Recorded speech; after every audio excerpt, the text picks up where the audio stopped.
Hi everyone, welcome back to my channel. This is Yvette Qualley with Yvette's Junk Journal Shop on Ko-fi. Today's video we're going to be doing the second video of the hashtag 12x12 Junk Journal Challenge 2024 for February. I am hosting this month, so you should have seen my video up on February 1st highlighting what I'm going to be making. So it is a botanical nature themed 2-journal set. So what is the 12x12 Junk Journal Challenge 2024? Well, it is 6 of us ladies who all love to create journals. Now, to be part of this, you don't have to make journals. You just have to have a hobby or a craft or something that you like to do, art, or it could be anything really.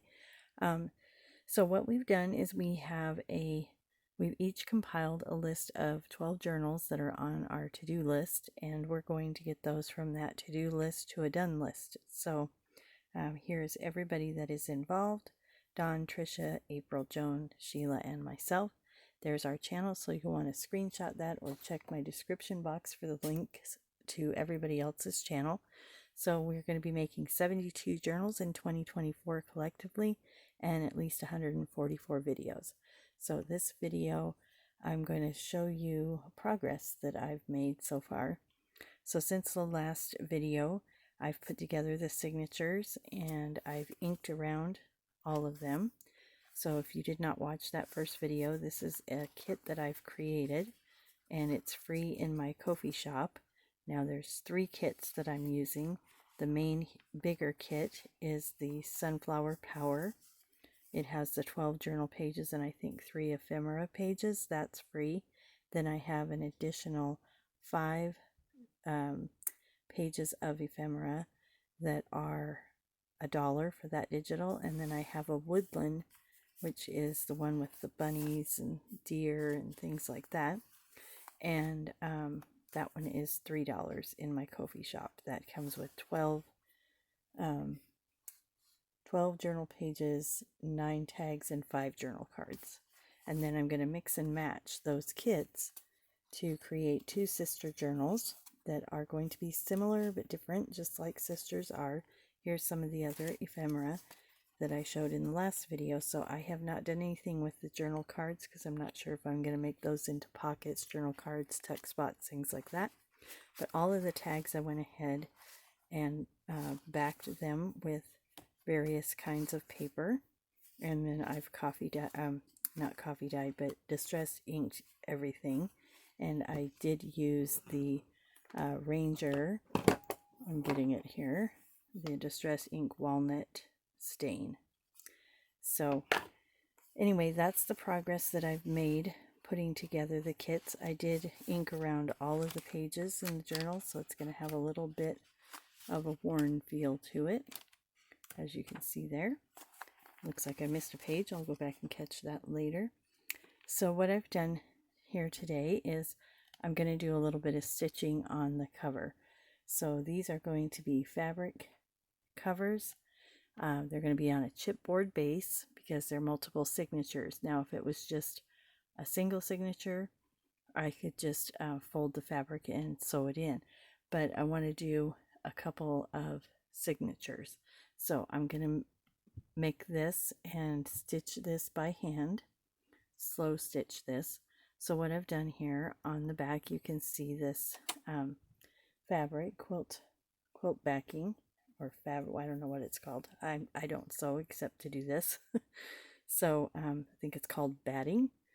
That's the word. And so there's 2 sides to it. There's a fuzzier side and one that's a little bit more firm. So this is the side that I am putting on here because I want to have the fuzzy side with the material on it, because then this becomes wrapped around the chipboard base, and I will be attaching that to the chipboard base. So today's video, I'm just concentrating on, sorry about that noise, just concentrating here on doing some slow stitching. So as you can see here, I've got this piece of backing that I've put some little pieces of fabric on. So I pulled the colors And as you can see, I have blue on here, and the kit has this teal color, but I don't have any fabric that is in that teal color. And I don't want to go and buy any more things, so I'm using what I have. So I kind of picked a blue that, I don't know if you can see that there. So it's darker, definitely, as you can see over here too, but it goes really well with this. Kind of looks more like a denim, and that's okay because I think that's going to help this color kind of shine in the journal pages. And then I can always go back and do like a little solid color like this, and maybe put a little flower on there or something, stitch it on, and use that teal color embroidery floss. So I noticed I have a little thing here, so I've kind of tentatively pinned these down where I want them, and I missed a little spot here, so let me grab my pins. Now, like I said, I'm not a seamstress. I do things by hand because I probably would hurt myself. So this is not from my crafting. This is from trying to be domestic and cook.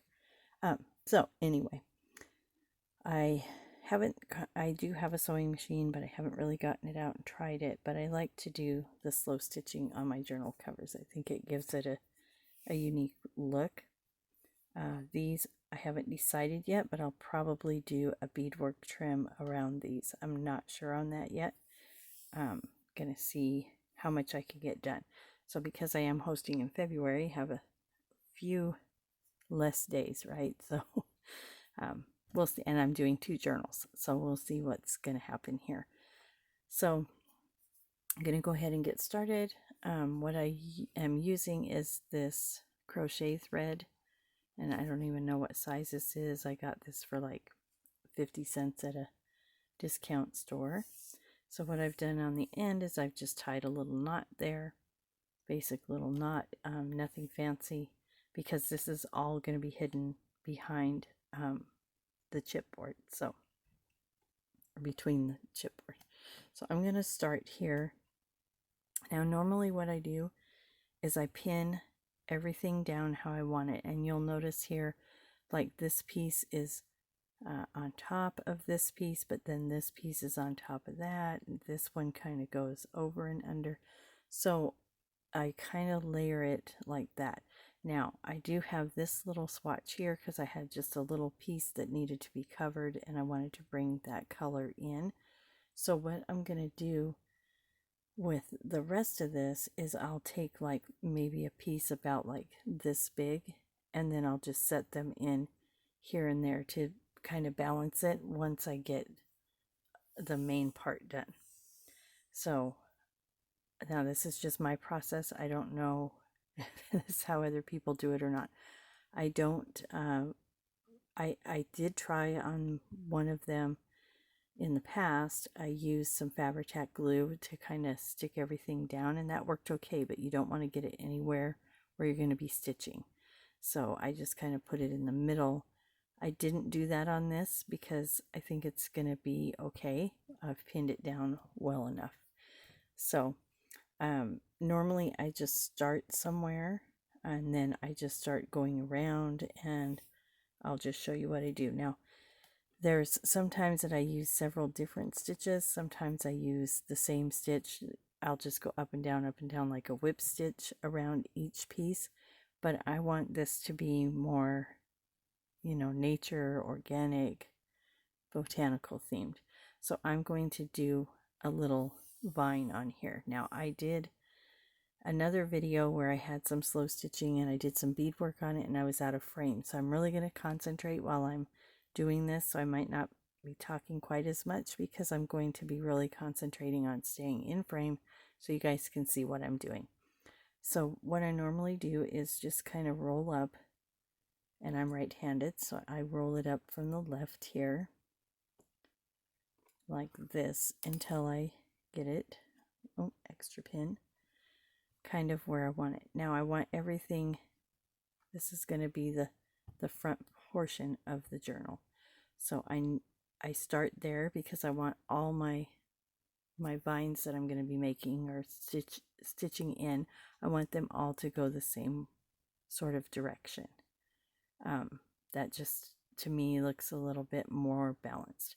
So, you know, these pins kind of stick through and everything. You'll get kind of poked at and everything, but this is the way I've found is best. If you have the whole thing out, it's just too much. So I just kind of start somewhere, and I'll probably start right in here.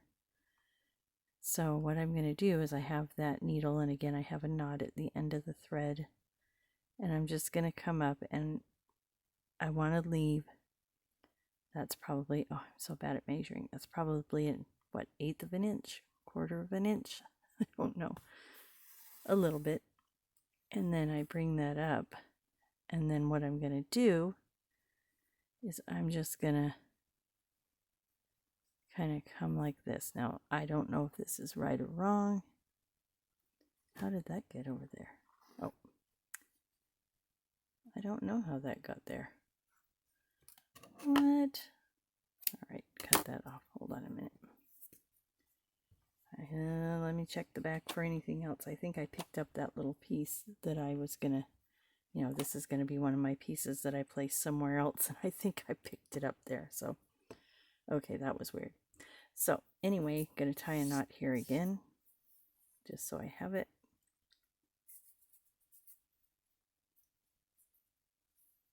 And then I usually just do it double like this so that I can have a good solid knot. And again, you're not going to see that, so it doesn't need to be fancy. So let's go back in here, and I'm going to come up here. I'd say that's about 1/8 of an inch. And you're going to get lots of little threads if you have it frayed like I do. I like to have it frayed, so I tore. I guess I should have mentioned that. I did tear all these pieces, so they all have this little bit of a fringe around them. So I'm going to come up with my thread. I'm going to go back down toward pretty much as near to that same place I came up without splitting the thread. And I'm going to go about 1/4 to 1/2 an inch, somewhere in there. And this will vary as we go because it's all going to be hand done. Then I'm just going to pull that like this, and then I come down right at the top of that loop so the thread is coming out of the loop. You're going to couch over that thread that goes around the loop. Let's see if I can get a little closer here, and you're going to come down to kind of secure that in place. I don't know what this stitch is because somebody showed me how to embroider when I was younger, and I don't know the stitches, so I just do. Okay, so there's our first petal. Then you're going to come up where you started at the beginning, as near to that as you can. It doesn't have to be perfect. Now I like my vines to, on this one, I'm going to have them come up next to each other, and then we're going to go up the middle with like a stem. Again, you're going to go down where you started, and then if it comes up and off of this piece, that's okay, because it's just going to couch over and it's going to catch everything underneath. And you're going to pull that down like this, and then you're going to put the needle on the outside of the loop thread, and that's really hard to explain, I'm figuring out. So I'll show you here. I just had an idea. So you have the loop thread like this. You have the thread coming up here, and you're going to take it over that thread and go down through the material. So I hope that makes sense.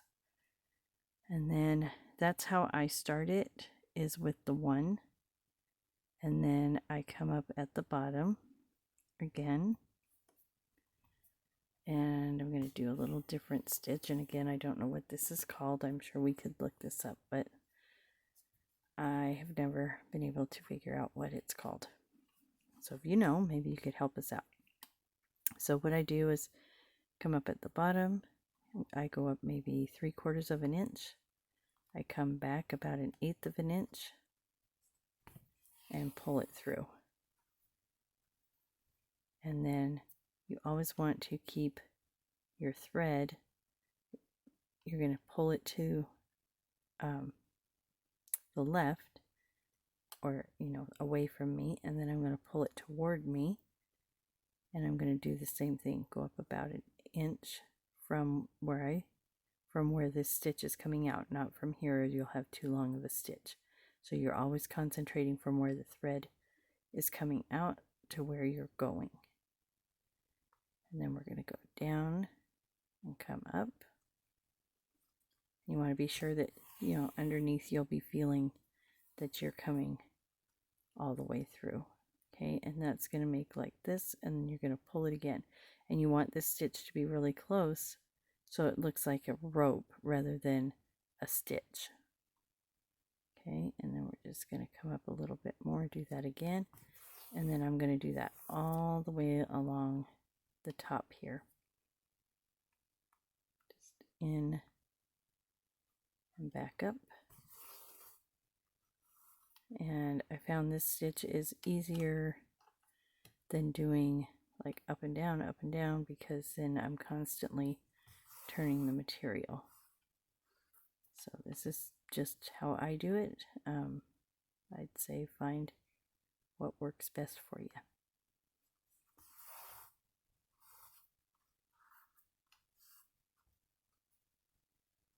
And it depends. I mean, I don't do it exactly this same way, all the way on everything here. I'll kind of go with the piece of material as well, because that kind of helps dictate how I want these things to go. So here we have a pin, so I need to take that out. And then I want to end right up here.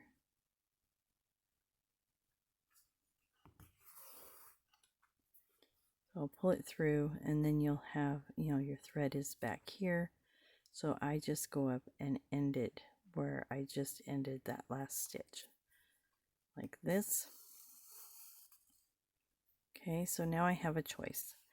What I have is 2 little threads here, or 2 little leaves here, and then I have the vine going up that we just made. Now I can continue all the way around with the vine and then go back and put the leaves in, or I can come back down and put the leaves on. That's usually how I do it, just because I feel like I'm making progress that way.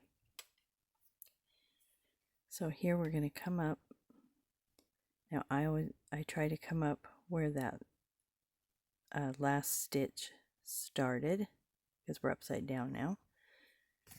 And then I'm going to pull the thread to the left. I'm going to go back in where I just came out. I'm going to come up about 1/2 inch, 1/4 inch, 1/8 of an inch, whatever it is. It's so terrible. All right, and then I got a knot here, so give me a minute.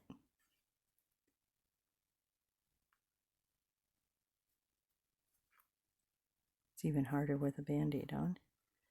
Okay, so we're going to pull that like this, and then we're going to go down, and then I should have picked a darker color, because then you guys could see it a little better. So I'll probably tie off here when I get this done and show you maybe with a different color, or on a different color.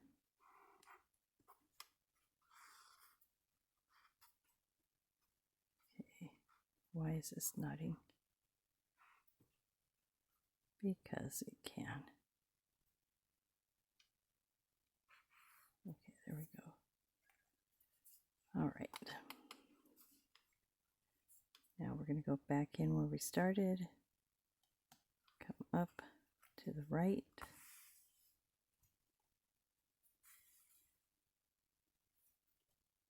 and then back down right there. Okay, so what I'm going to do here, so that I can make sure you guys can see what I'm doing, I'm going to bring this thread back up at the bottom of this one, and I'm going to take my needle off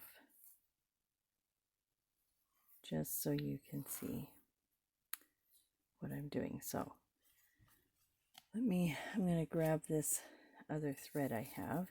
It's pink. I'm not going to put that on here, but I will show you what I'm doing because I do want you to see what I'm doing. So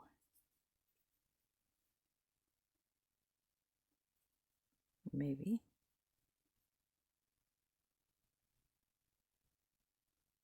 And you guys know needle the thread, not thread the needle, right?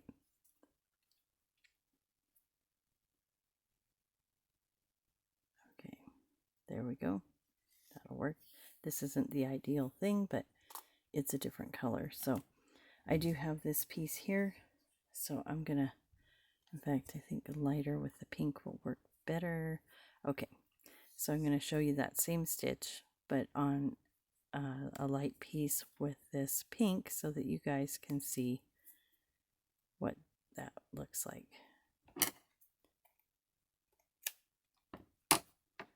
And I'll just go up the side here, and then I can just cut that off and use this somewhere else. Okay, so we're going to tie our knot on the thread. We're going to come up through. Okay, now we're going to take the thread to the left. I bet this is easier to see. I'm going to go down where we started, about. Doesn't have to be perfect. You're going to come up about this far. I don't know how far that is. Again, I would say about a 1/4 inch. And then we're going to pull this around. This is a little harder without a backing, but that's okay. All right, so as you can see now, you have that little loop there that we just made.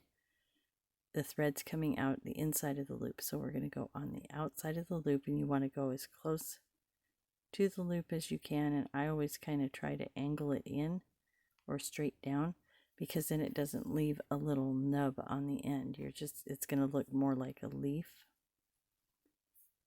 Okay, like that. Then we're going to come up again. Now, some of you might be asking why I don't do this in an embroidery hoop. I've tried that, and it moves the fabric around too much. So I much prefer to do flat work like this, obviously with a backing like I have on here. So we're going to come up, we're going to take the thread to the left. I always go to the left so that it's out of the way.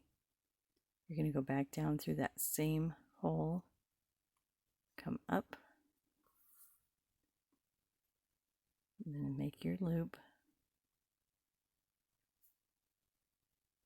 like that, and then go down again. Okay, and then to make the vine, I come up somewhat where I started. Okay, and you don't want to pull it too tight or it's going to pull that down. You're going to come up about 3/4 inch like this, and come back about 1/4 inch, or I guess that's about 1/8 inch. And you're going to pull it down like this, and that's going to pull it up into this little rope. So you want this stitch to be as close to the thread there as possible. So I'm going to show you again. We're going to pull this down, and you pull it to the right each time. Go up about 3/4, well, that's about 1 inch away from where our thread's coming out. Come back about 1/4 inch, and then you're going to pull that down. So you'll see how that's kind of making a little rope there, or a vine. Now it is much easier to do this on here because it's got the backing on there. But I just wanted to show you the contrast so you can see how that's looking. Now, one of the things that tends to happen when you're doing this stitch is you're going to come back a little bit. You're going to come up way too far like this maybe, and I'll show you what happens. And then when you come back, so what starts to happen is this starts to get longer and longer as you go. And so you don't want, that's one thing you don't want to do. You also don't want to come out way away from the stitch that you just made, because coming way far away from it, you'll see what happens here. Okay, you'll come up and see how that, now you're over here, so then when you come up, see how that crosses over. So instead of a nice rope, you get a crossed over look. So I hope you guys can see that. And then see how when you come back too far, now you come up here, and even if you take a little baby stitch, you're still going to have this huge stitch there. So that's what we want to avoid. One of the things, let's go down a little bit further past, because then we can make our little leaf. So when I make the leaf, I'll show you how to do it wrong so that you can see what that would look like. So we're going to come up through, we're going to go to the left, we're going to take a stitch up into that loop. Okay, now if you take this and instead of going down right next to it, you go too far out, now you have this little, see how this looks more like a leaf, and this has a little thing on the end. Now if you do that, you want to do that with all of them so it looks more like a plant would look. Because if you do it like that, and then you do the next one on the opposing side, and see how this thread is really loose in here, because you can't get that tight when it's too far away like that. So that's a trick to learn. You know, that's something you can practice, because it does take a little practice to get that down. So when we come up, and if we go down right next to that thread, now you can see the contrast of how that looks. And then what I'll do, well, I am going to do this part. I'm going to put a bead, a seed bead on the end of each one of these. So these are going to come, and you're going to build these in wherever those stitches have started and ended. So I just put one in everywhere. And this is a little hard because I did this part wrong, but it'll still give you the idea of what I'm doing there. So just put one in here.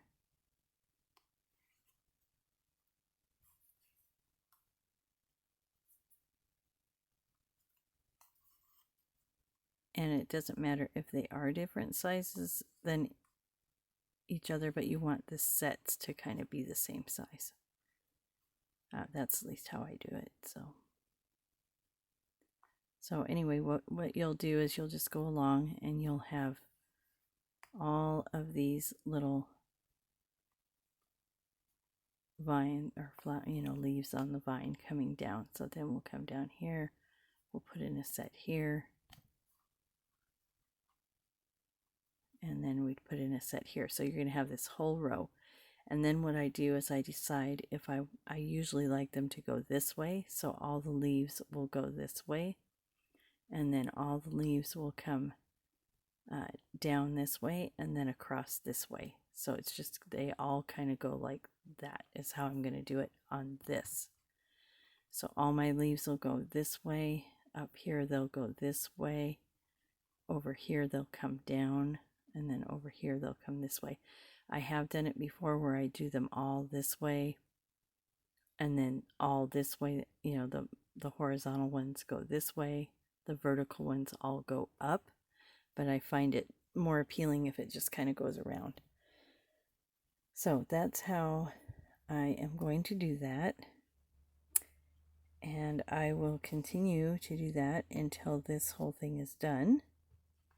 And then I will build the other one, which will be similar, but it's going to be different because it's a sister, so it needs to be somewhat similar but different. So I will update you in the next video. So again, check out hashtag 12x12 Junk Journal Challenge 2024 to see all our videos. And I'll see you in my next video with an update on how this turned out. Thanks so much for watching.